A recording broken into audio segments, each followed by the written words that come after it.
வட்டியும் அதனுடைய நவீன வடிவங்களும் என்ற தலைப்பில் ஒரு சில செய்திகளை மாத்திரம் சுருக்கமாக நானும் நீங்களும் பகிர்ந்து கொள்ளலாம்.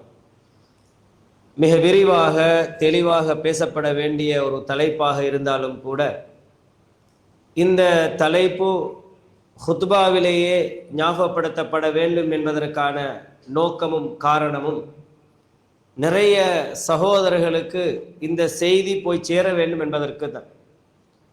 அதல்லாமல் நாம் ஏனைய நாட்களில் ஹுத்பா அல்லாத சந்தர்ப்பங்களில் இதனை மிக விரிவாக பல கோணங்களில் நாம் ஆராயலாம்.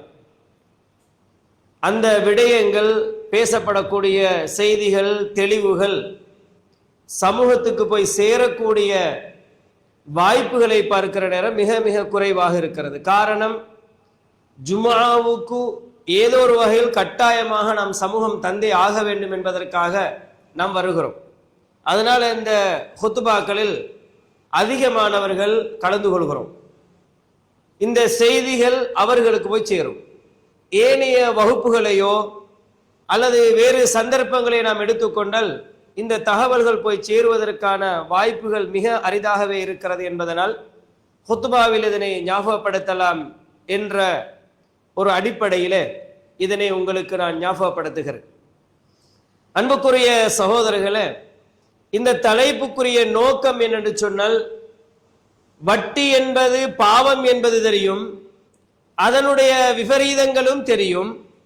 ஆனால் இன்று எங்களுடைய வாழ்க்கையில் அல்லாஹுடைய ஏவல் விலக்கல்களோடு இருக்கக்கூடிய தொடர்புகள் மிக மிக குறைவாக இருக்கின்ற காரணத்தினால் நாம் அல்லாஹுடைய ஏவல்களுக்கு கட்டுப்படுவதும் சரி, அவை அல்லாஹுடைய விலக்கல்களில் இருந்து நாம் தூரமாக இருப்பதும் சரி, எங்களோட வாழ்க்கையில மிக மிக குறைவாகவே இருக்கிறது.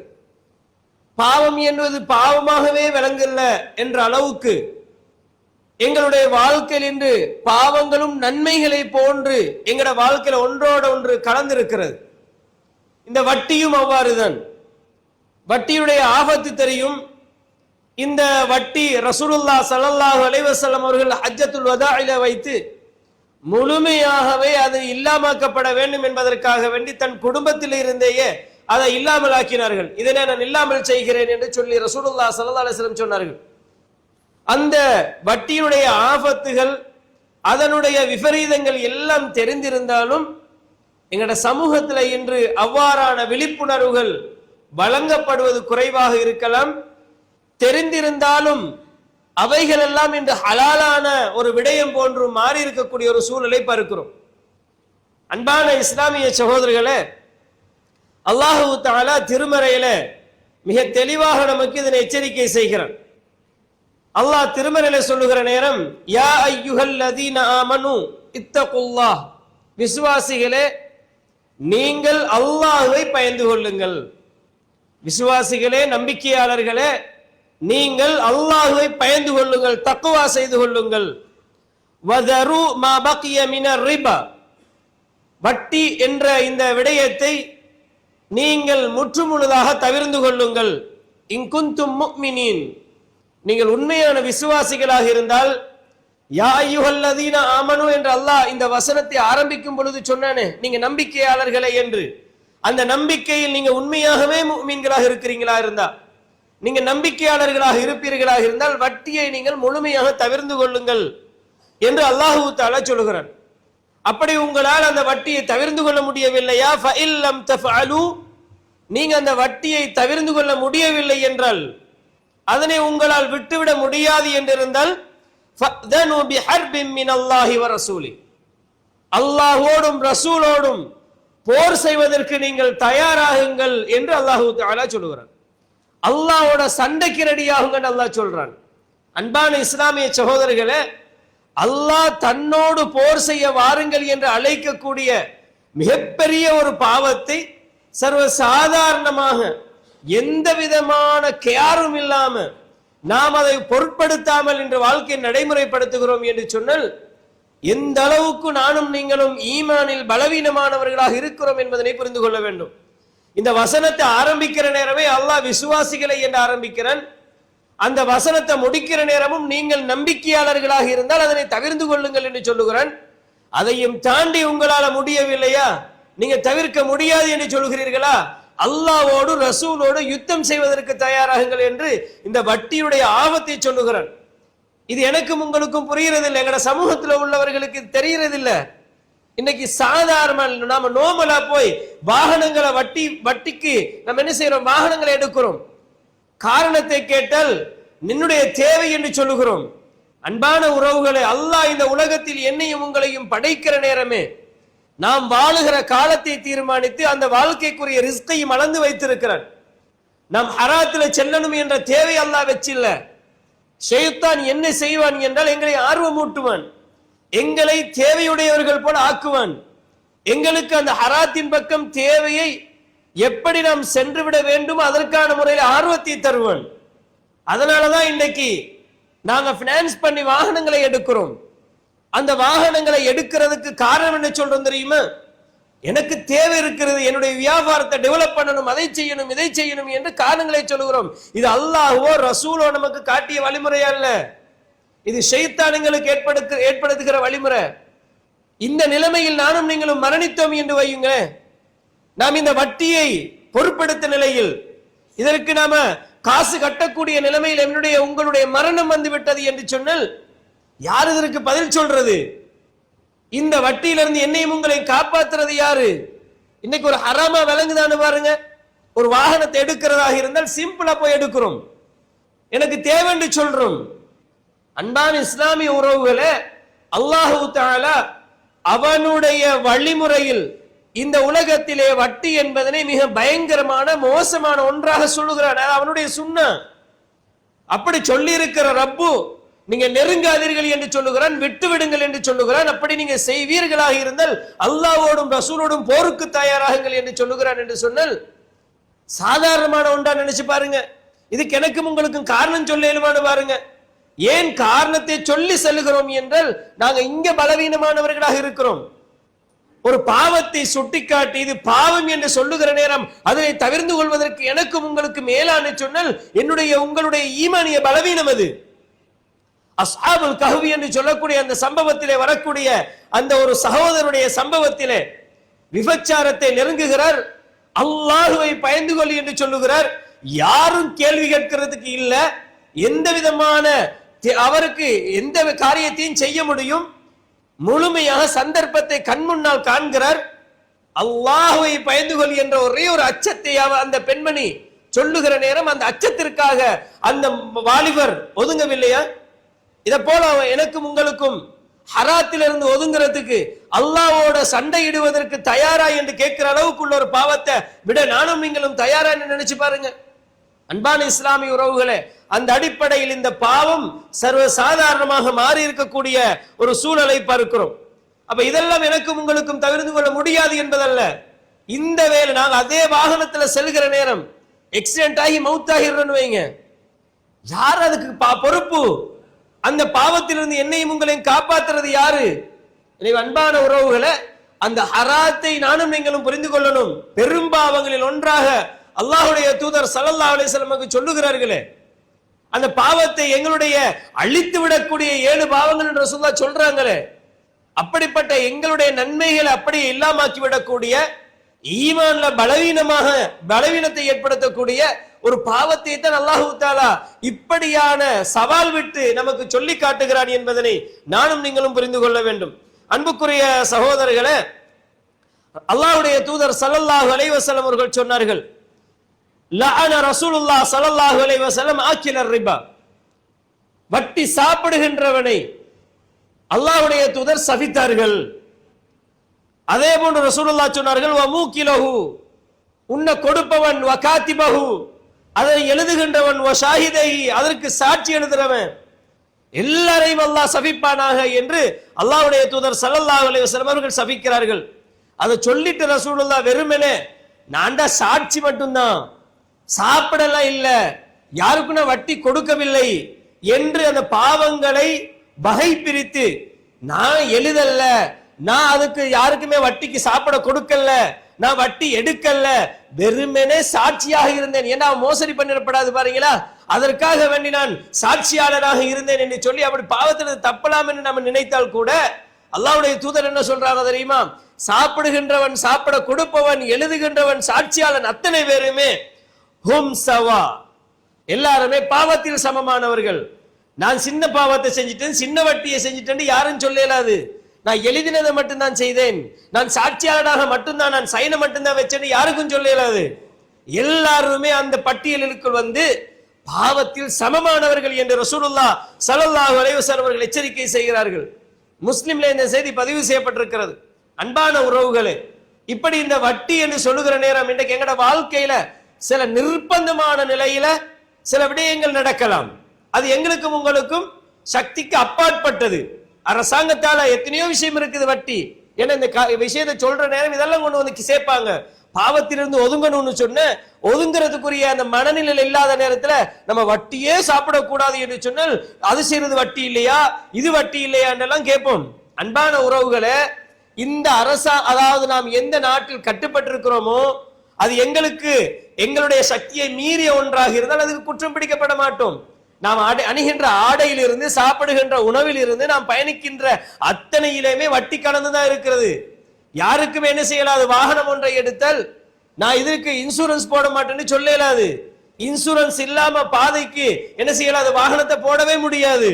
நேரடியா வந்து சொல்றேன், இதனை நாங்க என்ன செய்வோம், நீதிமன்றத்துக்கு போடுவோம், நீங்க 25,000 ரூபாய் கட்டணும்ன்றான். நம்ம ஆடையை கொடுக்கிறோம், டெக்ஸ் கட்டித்தான் ஆகிறான். அவன் எடுக்கிறதுக்கு வட்டியா கொடுத்துட்டு தான் இருக்கிறான். சாப்பிடுகிற நாம் உணவுகளுக்கு வட்டியை கொடுத்து கொண்டுதான் இருக்கிறான். நாம் நடக்கிற பாதைகளுக்கு வட்டியை கொடுத்து கொண்டுதான் இருக்கிறான். இதெல்லாம் எங்களுக்கு சக்திக்கு அப்பாற்பட்டது. இதெல்லாம் வந்து நம்மகிட்ட என்ன செய்ய, அறிவுபூர்வமான கேள்வி மாதிரி கேட்க கூடாது. நாம் எதனை தவிர்த்து கொள்ள முடியுமோ, எதில் நாம் விழாமல் எங்களை காப்பாற்றிக் கொள்ள முடியுமோ அதற்குரிய வழிகளை யோசிக்க வேண்டும். அந்த வகையில் அன்பான இஸ்லாமிய சகோதரர்களை, சில செய்திகளை இந்த இடத்துல சுருக்கமாக ஞாபகப்படுத்தலாம் என்று நினைக்கிறேன்.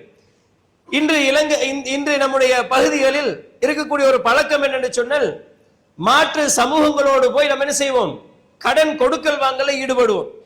தேவை என்று வருகிற நேரம் அந்த தேவையை நிறைவேற்றிக் கொள்வதற்கு மாற்று சமூகங்கள்கிட்ட போய் ஒரு 10,000, 15,000, 20,000, 1,00,000 வாங்கிடுவோம். அவனுடைய தொழிலே அதாத்தான் இருக்கும். இதுக்கு என்ன செய்யறதுன்னு சொன்னா, மிச்சம் அதிகமா நம்ம எல்லாம் போட மாட்டோம். நீங்க 10,000 எடுத்தீங்களா ஒரு மாசத்துக்கு 100 ரூபாய் தரணும். மாசத்துக்கு நீங்க 100 ரூபாய் இதுக்கு அதிகமா தரணும் என்றால் பரவாயில்ல, 10,000 ரூபாய்க்கு 100 ரூபாய் தானே அப்படின்னு நம்ம யோசிப்போமே தவிர, இந்த 100 ரூபாய் என்னுடைய வயிற்றில் நான் செலுத்தக்கூடிய, என்னுடைய வயிற்றில் நான் உண்ணக்கூடிய நரகத்தின் நெருப்பு என்று ஞாபகம் வருதில்லை. அல்லாஹ்வோட போர் செய்ய நீ தயாராக என்று சொன்ன அந்த சவாலுக்கு நானும் என்ன செய்கிறேன், ரெடின்னு சொல்ற மாதிரி எங்களுக்கு விளங்குதில்லை. இது ஒரு பெரிய பாவம் என்று விளங்குதில்லை. இன்று எங்களுடைய பெண்கள் சில நேரங்களில் இஸ்லாத்துல இந்த அறிவில பலவீனமானவர்கள் என்ன செய்யறாங்கன்னா, இந்த மாதிரி வட்டியில ஈடுபடுறாங்க. போய் பணத்தை எடுக்கிறது, அந்த பணத்தை எடுத்துட்டு அதுக்கு 100 ரூபாய் கட்டுறது. சில நேரங்கள்ல அது அப்படியே அது சிறியதா 100 ரூபாய் என்று வாடுறது, கட்ட முடியாம போய் அது பெருசா மாறுறது, தன்னுடைய சொத்துக்களை இழந்து போறக்கூடிய அளவுக்கு நாங்க பார்க்கிறோம். அன்பான சகோதரர்களே, இப்படி எல்லாம் இது பெண்களுக்கு மத்தியில் அதிகமா இருக்குது. பெண்கள் என்ன செய்வாங்கன்னு சொன்ன, அந்த வீட்டுல இருக்கக்கூடிய ஆண்களுக்கு ஏதாவது ஒன்றை பிரஷர் பண்றதாக இருந்தா பெண்களுடைய ஒரு பங்களிப்பு இருக்குது. அவங்க சொல்லுவாங்க, யாருமே யார்ட்டையும் கேட்டு தாராங்க இல்லையே, இந்த அவர் தானே கொடுக்குறாரு, ஒரு 100 ரூபாய் தானே, போய் எடுத்துட்டு வாங்கலன்னு தூண்டி விட்டுருவார். கஷ்டம், அந்த பிரச்சனை தாங்க முடியாம என்ன செய்வாருன்னா அந்த ஆணும் போய் வாங்கிடுவார். அன்பான சகோதரர்களை, நானும் நீங்களும் தெளிவாக புரிந்து கொள்ள வேண்டும். அந்த 100 ரூபாய் 1 ரூபாயாக இருந்தாலும் கூட எங்களுக்கு அது கூடாது என்பதனை, ஹராம் என்பதனை புரிந்து கொள்ளணும். அதே போல இன்னும் ஒரு வகையான வட்டி முறை இருக்குது, என்ன தெரியுமா? சீட்டு பிடிப்பார்கள். அதாவது 10 பேர் சேர்ந்து ஒரு அமௌண்ட்டை போட்டு என்ன செய்யறது, சேர்த்து அது மாதம் 10,000, 20,000 என்று போட்டு அதை என்ன செய்வாங்க, சீட்டு குலுக்கி போட்டு எடுப்பாங்க, நம்பர் வர மாதிரி. இது முதலாவது விஷயம் என்ன தெரியுமா? இதுல முடியுமான ஆகுமான ஒரு சிஸ்டமும் இருக்குது, பிழையான ஒரு முறையும் இருக்குது. அதுல முதலாவது முறை என்னன்னு சொன்ன, 10 பேரும் சேர்ந்து என்ன செய்வாங்க, காசை போடுவார்கள். 10,000 என்று சொன்னால் 10 பேரும் சேர்ந்தா 1,00,000. முதலாவது கண்டிஷன் என்ன, யாரு சேர்க்கிறாங்களோ அவங்களுக்கு தான் முதல் சீட்டு அப்படின்றாங்க. இப்ப 10 பேர், அந்த 9 பேருமே, ஏனைய 9 பேர் என்ன செஞ்சிருவாங்க, சரிப்பா எடுத்துக்கோங்க பிரச்சனை இல்லை, அந்த அக்ரிமெண்ட்ல தான் வாரது. இது ஒரு முறை. இரண்டாவது ஒரு விஷயம் இருக்கிறது தெரியுமா? 10,000 போடுறது, முதல் சீட் அவருக்கு கொடுத்துட்டு அடுத்தடுத்த சீட்டுகள் வருது, அதுல ஒரு கமிஷன் வேணும் என்று சொல்லுவார்கள். இரண்டாவது ஒரு ஆள் எடுக்கிறாரா, நீங்க எனக்கு ஒரு கமிஷன் தரணும் அப்படின்றாங்க. இந்த கமிஷன் என்பது எதற்கு அவங்க வைக்கிறாங்கன்னு சொன்னா, ஏனே 9 பேருக்கிட்டையும் சேர்த்து நான் உங்களுக்கு தரணுமா இல்லையா, அது சேவிஸ் சார்ஜ் மாதிரி அப்படின்றாங்க. உங்களை யார் சேர்க்க சொன்னா, உங்களை யார் இந்த பணியில ஈடுபட சொன்னா, நாம எங்கட காசை கொடுத்துட்டு எங்கட சல்லியை திருப்பி எடுக்கிறதுக்கு சேவிஸ் சார்ஜ் கொடுக்கணுமா? இன்று இப்படி ஒரு நடைமுறை இருக்கிறது. இதெல்லாம் பிழையாக விளங்குதே இல்லை. அன்பான இஸ்லாமிய உறவுகளே, இதெல்லாம் நமக்கு இந்த நடைமுறையில வித்தியாசமான முறையில் நாம் அறியாமலே என்ன செய்யுது, எங்கள்கிட்ட இருந்து காசு புடுங்கக்கூடிய, எங்களிடமிருந்து இந்த பிழையான வழிமுறைகள் காட்டப்பட்டு கொண்டிருக்கிறது என்பதனை நானும் நீங்களும் புரிந்து கொள்ள வேண்டும். அதே போன்று இன்னொரு முறையான செய்தி என்னன்னு சொன்னால், நம்ம கடைகளுக்கு போய் பொருட்களை வாங்குறோம். கடைகள்ல பொருட்களை வாங்குறோம், ஃப்ரிட்ஜோ அல்லது வாஷிங் மெஷினோ ஏதாவது ஒன்று வாங்குறோம்னு சொன்னா அவன் ஒரு நிபந்தனையை சொல்லுவான், 6 மாசத்துக்குள்ள வட்டி இல்ல, 6 மாசத்தை தாண்டினா வட்டின்றான். 6 மாதத்துக்குள்ள இல்ல வட்டி இல்ல, 6 மாசத்தை தாண்டிச்சா வட்டின்றான். இப்ப இதை என்ன செய்வோம், 6 மாசத்துக்கு கொடுக்கலாம் அப்படின்னு முடிவெடுத்துருவோம். ஆனால் ஒன்றை நன்றாக புரிந்து கொள்ளுங்கள், அவன் அப்படி தாரது எங்களுக்கு ஒரு ஏமாற்று வியாபாரத்தை தான் செய்கிறான். அது நானும் நீங்களும் கட்ட முடியும் என்று நினைத்தாலும், எங்களுக்கு அழகுபடுத்தி காட்டினாலும், ஷைத்தான் அவர்களுக்கு இதெல்லாம் அழகுபடுத்தி காட்டுவான். இதெல்லாம் பிரச்சனை இல்ல.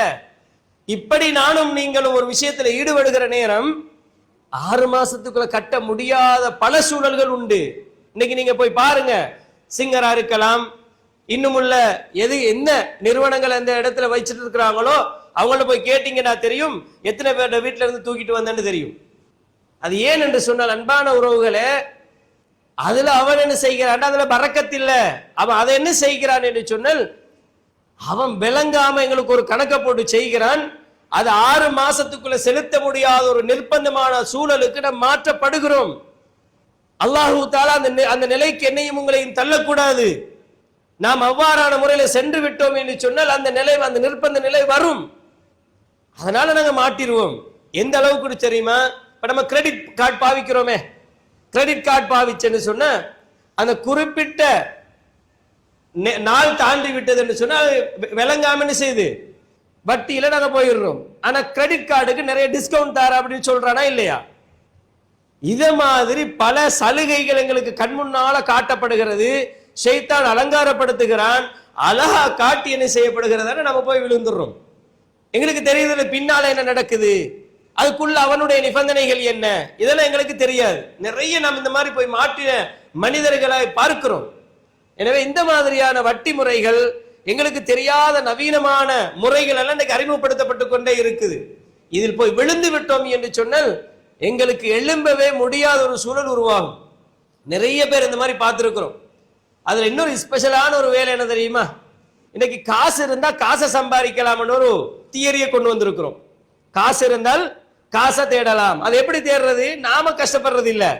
எனக்கு ஒரு 10 லட்சம் ரூபாய் இருக்குதா, அந்த 10 லட்சம் ரூபாய வியாபாரம் செய்யற ஒரு ஆளுக்கு கொடுத்துட்டு அவர் கேட்கிறாரு, உங்கள்ட்ட ஒரு 10 லட்சம் ரூபாய் இருந்தா தாங்க, நான் திருப்பி தரும் பொழுது 50,000 தருகிறேன், 50,000 தருகிறேன் சொல்றார்.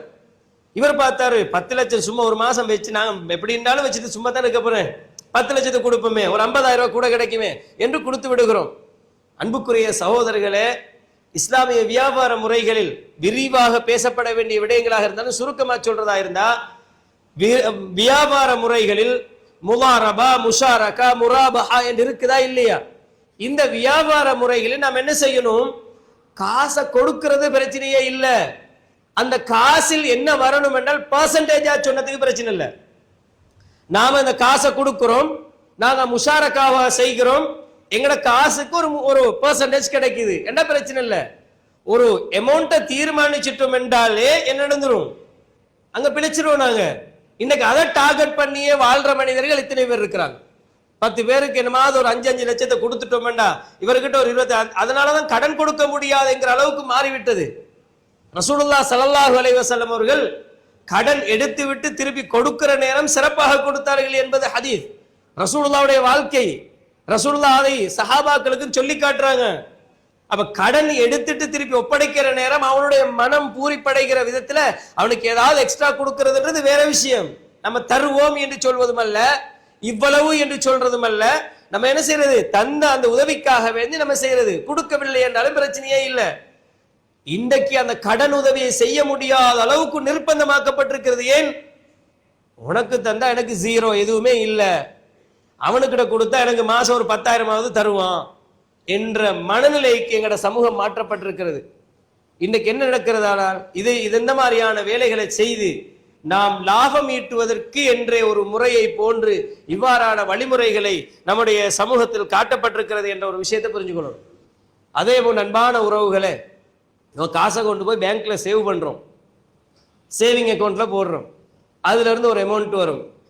அந்த அமௌண்ட்டை எடுத்துக்க என்ன செய்வாங்கன்னா, சேவிங் பண்ணிட்டு கடைசியா வாரது வட்டி பணமாக ஒரு 15,000 இருக்குது, 10,000 இருக்குது. என்ன பண்ணலாம்? கோல் வேணுமா, நேரடியா சந்திக்கணுமா, பல பேரை சந்திக்கணுமா, எல்லாமே நடக்கும்.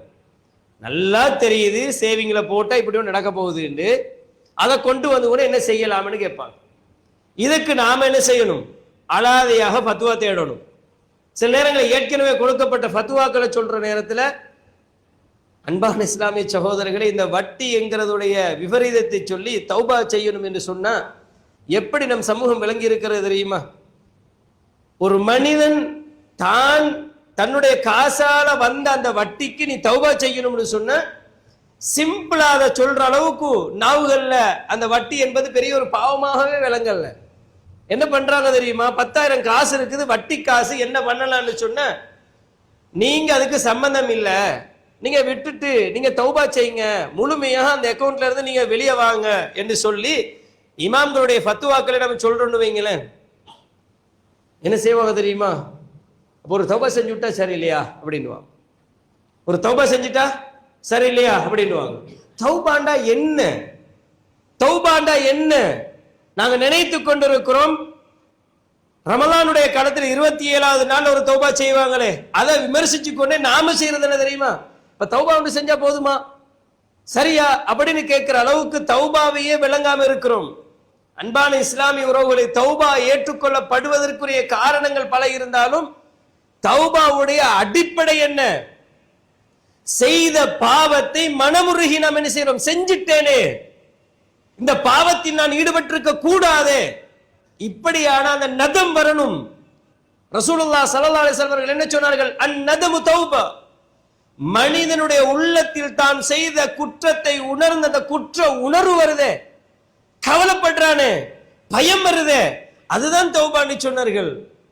இதை தாண்டி சும்மா தௌபா ஒன்று செஞ்சு விட்டா சரிதானேன்னு சொன்னா எந்த அளவுக்கு நம்ம இந்த பாவங்களை புரிந்திருக்கிறோம் அன்பான உறவுகளை. எனவே இந்த மாதிரியான பல வழிகளில் இந்த வட்டி என்பது எங்களை சேர்ந்து கொண்டே இருக்கிறது, எங்களை மூடிக்கொண்டே இருக்கிறது. இதனுடைய ஆபத்துகளும் இதனுடைய பயங்கரங்களும் நம்முடைய சமூகம் உணராமல் இருக்கிறார்கள். அல்லாஹு தஆலா நம் அனைவரையும் பாதுகாக்க வேண்டும். இவ்வாறான இந்த வட்டி என்று சொல்லக்கூடிய கொடுமை இன்னொரு மனிதனுடைய உள்ளத்தை எந்த அளவுக்கு பாதிக்குது, அவனுடைய வாழ்க்கையில் எந்த அளவுக்கு பாதிப்பை செலுத்துகிறது என்பதனை கூட உணராமல் இருக்கிறோம். உண்மையிலேயே வட்டி ஏன் வளருதில்லைன்னு சொன்னா ஒரு காரணமும் இல்லை. ஒரே ஒரு செய்தியை சொல்றதாக இருந்தா பெருசா சொல்றதுக்கு ஒரு காரணம் இல்லை. ஒரே ஒரு விஷயம், வட்டி அந்த திருப்பி செலுத்துறவன் மனசுல இருக்கக்கூடிய இந்த வெதும்பல் இருக்குதே, அவனுக்கு அந்த மனசுல இருக்கக்கூடிய ஆதங்கம் இருக்குதே, கடனா தந்திருக்கலாமே, அதை கூட தந்துட்டு காசு எடுக்கிறானே அப்படின்னு ஒரு வகையான இந்த மனசுல கஷ்டம் கொண்டு வருதே, அது போதும் சகோதரர்கள் எங்களோட பொருளாதாரத்தை இல்லாமக்கிறது. நம்ம யாராவது மற்றவர்களுடைய சொத்துக்களை சுரண்டி வசதியாக இன்று வரை வாழ்ந்தவர்கள் எத்தனை பேர் இருக்கிறோம்? யாரும் வாழ முடியாது. ஏண்டா அந்த சொல்லுவாங்க மவுத்தெரிச்சல்னு சொல்லுவாங்க, வயிற்றெரிச்சல். அப்படி இல்லைன்னு சொன்னா அந்த அவன மனதில் ஏற்படக்கூடிய அந்த வெதும்பல் ஒரு நாளும் விடாது. அது பதுவா மாதிரியே இருக்கும். பதுவா செய்து கொள்ள முடியாம இருப்பான், தந்துட்டானே வாங்கிட்டோமே அப்படின்னு நினைச்சிட்டு எதுவுமே சொல்ல முடியாம கஷ்டப்படுவான். அந்த உணர்வு போதும் சகோதரர்களே எங்கட பொருளாதாரங்கள் இல்லாம போறது. எனவே அல்லாஹு தாலா தடுத்த இந்த வட்டி மிக மோசமான பாவம், எங்களுடைய எல்லா விடயங்களையும் அழித்து விடக்கூடிய இந்த வட்டி என்று சொல்லக்கூடிய பாவங்களை உணர்ந்து மிச்சம் கவனமாக, எந்த அளவுக்கு என்று சொன்னால் நாம் ஒரு கரடுமுரடான பாதையில் பயணிப்பது போல் எங்களை வாழ்க்கையில போகணும். எங்களை நோக்கி பல செய்திகள் வரும், பல விடயங்கள் வரும். மிச்சம் கவனமாக இருக்கணும். திருப்பி திருப்பி ஒரு விஷயத்துல விழுந்துருவோம். வட்டின்னு தெரியாது, பிளன்னு தெரியாது, விழுந்துருவோம். மீண்டும் அதே குழியில விழுந்துடக்கூடாது. இது அல்லாஹ்வுடைய தூதர் எனக்கும் உங்களுக்கும் காட்டிய வழிமுறைகள். அல்லாஹ் இவ்வாறான பயங்கரமான மோசமான இந்த வட்டியிலிருந்து என்னையும் உங்களையும் பாதுகாப்பானாக, இந்த சமூகத்தை பாதுகாப்பானாக. வ ஆகிரு தஅவானா அல்ஹம்துலில்லாஹி ரப்பில் ஆலமீன்.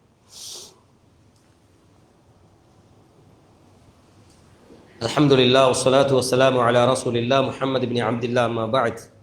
அன்புக்குரிய சகோதரர்களே, இந்த வட்டியோடு சம்பந்தப்பட்ட பல செய்திகளை நபி ஸல்லல்லாஹு அலைஹி வஸல்லம் அவர்கள் எங்களுக்கு எச்சரிக்கையாக சொல்லுகிறார்கள். ரசூலுல்லாஹ் ஸல்லல்லாஹு அலைஹி வஸல்லம் அவர்கள் ஒரு சந்தர்ப்பத்திலே பொதுவாகவே ரசூலுல்லாஹ் சுபஹ் தொழுகைக்கு பின்னால சஹாபாக்கள்கிட்ட நீங்க கண்ட கனவுகள் ஏதாவது இருக்கிறதா அப்படின்னு கேட்பாங்க. அந்த கனவுல கேட்கிறன சஹாபாக்கள் ஏதாவது கனவு கண்டால் சொல்லுவார்கள். அதுக்குரிய பலனையும் ரசூலுல்லாஹ் சொல்லுவாங்க. ஒரு நாள் அப்படி கேட்கிற நேரம் சஹாபாக்கள் யாருமே இந்த கனவுகளையும் சொல்லவில்லை. அப்பொழுது ரசூலுல்லாஹ் ஸல்லல்லாஹு அலைஹி வஸல்லம் சொன்னாங்க, நான் ஒரு கனவு கண்டேன் என்று நீண்ட ஒரு ஹதீஸை சொல்லுகிறார்கள். அதில் ஒரு செய்தி என்ன தெரியுமா? 2 மனிதர்கள் வந்தார்கள், என்னை அழைத்து சென்றார்கள். ஒரு ஆறு இருந்தது. ஒரு மனிதன் அந்த ஆற்றிலே தூக்கி வீசப்பட்டான். ஆற்றில் இருந்து அந்த மனிதன் நீந்தி கரைக்கு வருகிற நேரமெல்லாம் கரையில் இருந்து அவன் மீது கற்கள் எறியப்பட்டன. அந்த கல்கள் எல்லாம் அவனுடைய வாய்க்குள் சென்றவன் அந்த கற்களை விழுங்கி கொண்டிருந்தான். இவ்வாறு கஷ்டப்பட்டு கொண்டே இருந்தான். அப்பொழுது நான் என்னை அழைத்து சென்றவர்களிடம் இவர்கள் யார் என்று கேட்டேன். மீகால் அலைஹிஸ்ஸலாம், ஜிப்ரீல் அலைஹிஸ்ஸலாம் தான் இவங்க கூட்டிட்டு போனது. இப்ப கேட்கிறாங்க, யார் இவன் என்று கேட்கிற நேரம், இவன் தான் வட்டி சாப்பிட்டவன், வட்டியோடு சம்பந்தப்பட்டவன். ரசூலுல்லாஹ் சொன்னாங்களே, சாப்பிட்டவன், சாப்பிட கொடுக்கிறவன், எழுதினவன், சாட்சியாக இருந்தவன் எல்லாரும் பாவத்தில் சமமே என்று. அந்த வட்டியோடு சம்பந்தப்பட்ட ஒரு மனிதன் தான் இவன் என்று சொல்லி அந்த மலக்குகள் ரசூலுல்லாஹி ஸல்லல்லாஹு அலைஹி வஸல்லம் அவர்களுக்கு பதில் கொடுக்கிறார்கள். அவன் அந்த ஆற்றிலேயே நீந்தி கொண்டே இருக்கிறான், அவனால் கரைக்கு வர முடியவில்லை என்கிற அளவுக்கு அவனுக்கு அந்த தண்டனை கொடுக்கப்பட்டு கொண்டே இருந்தது என்பதனை பார்க்கிறோம். இது புகாரிலே பதிவு செய்யப்பட்ட ஒரு செய்தி சகோதரர்களே. அதே போல நாங்க சின்ன சின்ன பெரிசா நம்ம எல்லாம் வட்டியெல்லாம் சம்பந்தம் இல்லை, ஆனா சின்ன சின்னதா தெரியாதா அப்படின்றோம். நம்ம அதை சின்ன சின்னதா என்றால் மறுமையில் நானும் நீங்களும் அந்த பாவங்களை செய்திருந்தால் எப்படி எழுப்பப்படுவோம் என்று சொன்னால் அல் குர்ஆன் தெளிவாக நமக்கு சொல்லுகிறது. சூரத்துல் பக்ரா 275வது வசனம், அல்லதீன யக்குலூன ரிபா லா யகூமுன இல்லா கமா யகூமு அல்லதி யதகப்பதுஹு ஷைத்தானு மினல் மஸ். ஷைத்தான் தீண்டியவர்களை போல, பேய் பிடிச்சவன்னு சொல்லுவோமே எங்கட பாசையில சொல்றதா இருந்தா, இத மாதிரிதான் மனிதர்கள் மறுமையில் எழுப்பப்படுவார்கள். ஷைத்தான் தீண்டியவன் போல மறுமையில் எழுப்பப்படுவார்கள் என்று ரசூலுல்லாஹ் ஸல்லல்லாஹு அலைஹி வஸல்லம் சொல்லிவிட்டு, இந்த மனிதர்கள் எதற்காக வேண்டி அந்த வட்டியை செய்தார்கள் என்றால், قالوا انما البيع مثل الربا, வட்டியும் வியாபாரத்தை போன்றதானே, என்ன டெவலப் ஆகுது அப்படின்னு சொல்லி அந்த வட்டியை அவர்கள் வியாபாரமாக்கினார்கள் என்று அல்லாஹு தஆலா திருமறையிலே சொல்லுகிறான். அதுக்கு அப்புறம் அல்லாஹ் சொல்லுவா அல்லாஹுல் பைஅ வ ஹர்ரம ரிபா, அல்லாஹ் வியாபாரத்தை ஹலாலாக்கி வட்டியை ஹராமாக்கி இருக்கிறார். அன்பான இஸ்லாமிய உறவுகளே, இப்படியெல்லாம் ரசூலுல்லாஹ்வுடைய எச்சரிக்கைகள் நமக்கு தரப்பட்டிருக்கின்றன.